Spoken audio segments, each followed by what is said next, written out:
InsyaAllah video saya pada kali ini saya tujukan khusus kepada Yang di-Pertuan Agong Sultan Abdullah serta bakal Yang di-Pertuan Agong Sultan Ibrahim Ismail dan juga seluruh Raja-Raja Melayu di negara ini. Tolong panjang-panjangkan video ini agar video ini insyaAllah dapat sampai kepada duli-duli yang maha mulia Raja-Raja.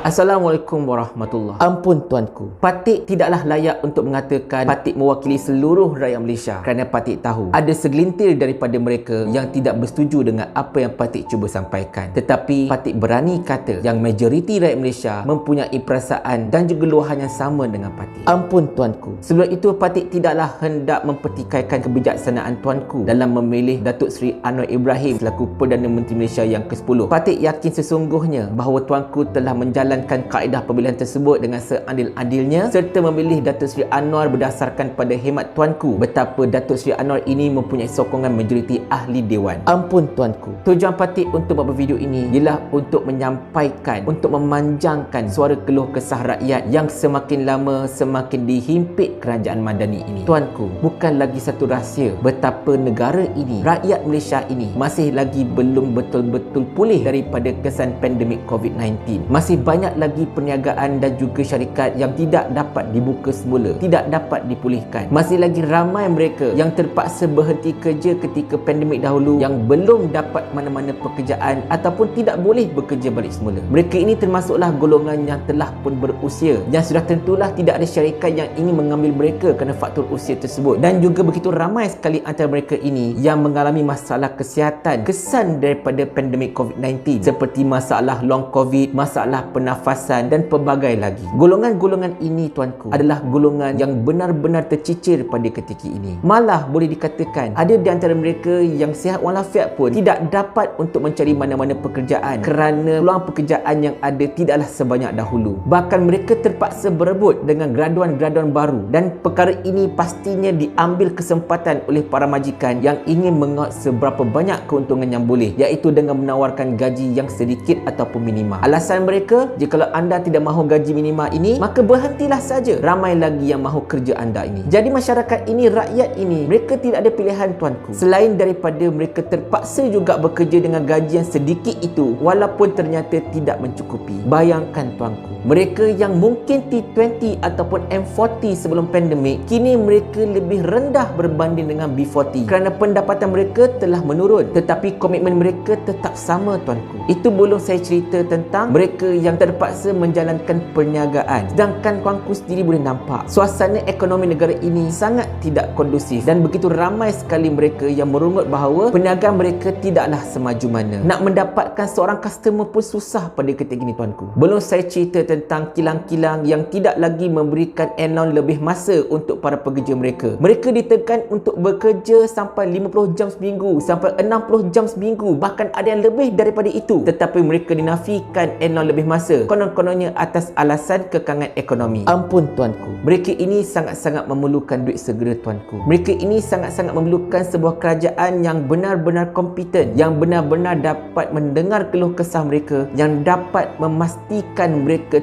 terus dipelihara dan juga dijamin daripada segi kemaslahatan ekonomi. Tetapi malang sekali tuanku, kerajaan Datuk Seri Anwar Ibrahim ini bukanlah kerajaan yang sebegitu. Ketika zaman Datuk Seri Najib Tun Razak, begitu banyak sekali inisiatif-inisiatif yang telah dilakukan oleh beliau yang menyenangkan rakyat, seperti UTC, RTC, pemberian BRIM, pembinaan lebuh raya tanpa tol dan pelbagai lagi. Dan ketika zaman Tan Sri Muhyiddin Yassin, negara ini dilanda pandemik COVID-19 yang begitu teruk, dan Tan Sri Muhyiddin Yassin telah memastikan kerajaan memberikan bantuan demi bantuan kepada rakyat semata-mata untuk memastikan ada makanan di atas meja masing-masing. Walaupun pada ketika itu kewangan negara berada dalam keadaan yang begitu sukar, tetapi kedua-dua Perdana Menteri ini tidak pernah merungut dalam memberikan bantuan kepada rakyat. Tetapi ketika zaman Datuk Seri Anwar Ibrahim ini tuanku, lain yang rakyat minta, lain yang rakyat harapkan, lain yang diberi. Rakyat mengharapkan pengeluaran khas KWSP untuk membantu mereka membayar hutang piutang, untuk membantu mereka mengurangi mengurangkan komitmen untuk membantu mereka mendapatkan satu penyelesaian jangka masa pendek dan sederhana untuk mengatasi masalah kewangan mereka. Belum lagi berkenaan dengan mangsa-mangsa banjir, termasuklah dekat negeri Tuanku dan juga negeri Sultan Johor yang kini memerlukan duit segera untuk memperbaiki kerosakan-kerosakan yang telah berlaku. Mereka bukan minta duit KWSP itu untuk berjoli Tuanku. Sebaliknya mereka meminta duit tersebut, duit mereka sendiri, untuk survival mereka Tuanku. Tetapi apa yang diberikan oleh kerajaan, iaitu duit KWSP mereka itu hendaklah dicargarkan kepada bank-bank untuk mendapatkan pinjaman dengan jumlah yang setara. Sudahlah begitu, cagaran tersebut disandarkan kepada akaun 2 yang rata-ratanya sudah tidak ada lagi duit Tuanku. Adakah kerajaan ini benar-benar hendak membantu rakyat Tuanku? Rakyat minta agar kerajaan menjaga rakyat, tetapi apa yang kerajaan buat? Kerajaan masih cuba hendak memotong subsidi sana, memotong subsidi sini. Yang terkini, kerajaan cuba untuk menidakkan pemotongan cukai kepada para pencarum SSPN, dan hanya selepas rakyat bising barulah kerajaan mengambil keputusan untuk meneruskan pengecualian cukai tersebut. Itu pun selama setahun saja Tuanku. Belum cerita tentang subsidi haji untuk golongan T20, para pembayar cukai terbanyak dekat negara ini yang dipotong sama sekali, tidak seperti tahun-tahun lepas Tuanku. Kita minta agar kerajaan untuk mengawal kos sara hidup, untuk membantu mengurangkan harga barangan. Tolong kacau kartel-kartel yang selama ini telah menyebabkan harga barangan dekat negara kita ini melambung tinggi tanpa kawalan. Tetapi kerajaan tak nak usik semua itu. Kerajaan hanya meminta para peniaga untuk membuat menu rahmah, memberikan tekanan yang tidak sepatutnya kepada para peniaga tersebut. Bayangkan, Menteri Kerajaan Tuanku ini sendiri, iaitu Rafizi Ramli, telah menyatakan bahawa jikalau ada restoran yang enggan menurunkan harga barangan makanan mereka, boykot saja restoran tersebut. Jadi bila kerajaan memperkenalkan menu rahmah, tidak, restoran-restoran ini terpaksa memberikan harga rahmah kepada para pelanggan kerana takut untuk diboykot. Inikah kerajaan yang benar-benar menjaga kemaslahatan rakyat Tuanku? Ampun Tuanku, ini bukan kerajaan yang mesra rakyat Tuanku. Jikalau Tuanku benar-benar ingin mengetahui tentang keadaan sebenar rakyat, Tuanku janganlah bertanya kepada Perdana Menteri. Tuanku janganlah bertanya kepada penasihat-penasihat Tuanku. Tuanku janganlah belik media perdana, media massa, media-media utama negara ini. Kerana media-media utama, media perdana negara ini pastinya akan menyampaikan berita yang enak-enak saja kepada Tuanku. Sebaliknya, jikalau Tuanku ingin mengetahui dengan sebenar keadaan rakyat di bawah ini, Tuanku belik-beliklah social media. Tuanku beliklah YouTube. Tuanku beliklah TikTok. Di situ Tuanku akan dapat tahu keadaan sebenar rakyat di bawah ini Tuanku. Ada di antara rakyat Tuanku yang mengambil keputusan hendak menjual buah pinggang semata-mata untuk mendapatkan sedikit duit bagi meneruskan kelangsungan hidup. Ada di antara rakyat Tuanku kini yang sedang berjalan kaki dari Skudai hinggalah ke Istana Negara semata-mata ingin berjumpa dengan Tuanku agar Tuanku meneliti masalah rakyat yang mahukan pengeluaran khas KWSP ini. Perkara-perkara yang saya sebut ini adalah perkara yang kita nampak. Perkara yang kita tidak nampak lebih banyak lagi Tuanku. Ramai lagi masyarakat di luar sana yang berada dalam kesempitan yang teramat sangat. Kereta mereka hendak dilelong, rumah mereka hendak disita, api air hendak dipotong, kerja tidak ada, ataupun kerja itu gajinya sangat-sangat minima. Rakyat Tuanku ini bukannya malas Tuanku. Rakyat Tuanku ini adalah sangat-sangat rajin Tuanku. Dan mereka hanya meminta agar kerajaan memudahkan urusan mereka. Tetapi kerajaan tidak pernah mendengar keluhan rakyat. Ampun Tuanku. Patik berharap sangat agar Tuanku benar-benar melihat dengan sejelas-jelasnya tentang masalah yang dihadapi oleh rakyat negara Tuanku ini. Kami bersuara bukan kerana kami menentang kerajaan. Kami bersuara bukan kerana kami memaksikan diri kami bersama-sama dengan pembangkang. Sebaliknya, percayalah Tuanku, mereka yang meluahkan perkara ini kebanyakannya tidak berparti Tuanku. Mereka yang berada di atas pagar, mereka yang tidak pernah mempedulikan tentang politik tanah air. Sebaliknya, mereka inilah yang menjadi mangsa terbesar kelemahan kerajaan pada ketika ini. Ampun Tuanku, apa yang rakyat minta daripada Tuanku cumalah satu, iaitu Tuanku dengan segala kuasa yang telah diperuntukkan kepada Tuanku menerusi perlembagaan, tolonglah masuk campur, tolonglah bersuara, tolonglah pertahankan rakyat. Kami bukan hendak menukar kerajaan dengan paksa. Kami bukan meminta Tuanku agar menukarkan Perdana Menteri. Kami cuma harapkan Tuanku untuk masuk campur, untuk memastikan bahawa kerajaan ini benar-benar membantu untuk menyelesaikan masalah rakyat, bukan menyelesaikan masalah kroni. Ampun Ampun tuanku. Patik memohon ampun dan maaf atas segala ketelanjuran kata-kata Patik dan juga jika ada kalam Patik yang mencolok mata tuanku. Patik tidak niat untuk derhaka. Sebaliknya Patik ini hanyalah pacal yang hina yang cuba untuk memanjangkan suara rakyat ke bawah duli. Mudah-mudahan video Patik ini dapat sampai ke tangan tuanku, dapat sampai kepada tuanku Sultan Johor, dapat sampai kepada seluruh anggota Majlis Raja-Raja, dan Patik minta sangat mewakili seluruh rakyat Malaysia yang menyetujui Patik ini agar tuanku dapat mengambil tindakan yang sewajarnya sesuai dengan kesetiaan kami kepada raja dan negara. Ampun tuanku beri berbuat ampun. Sembah Patik. Patik harap dia ampun. Assalamualaikum warahmatullahi wabarakatuh.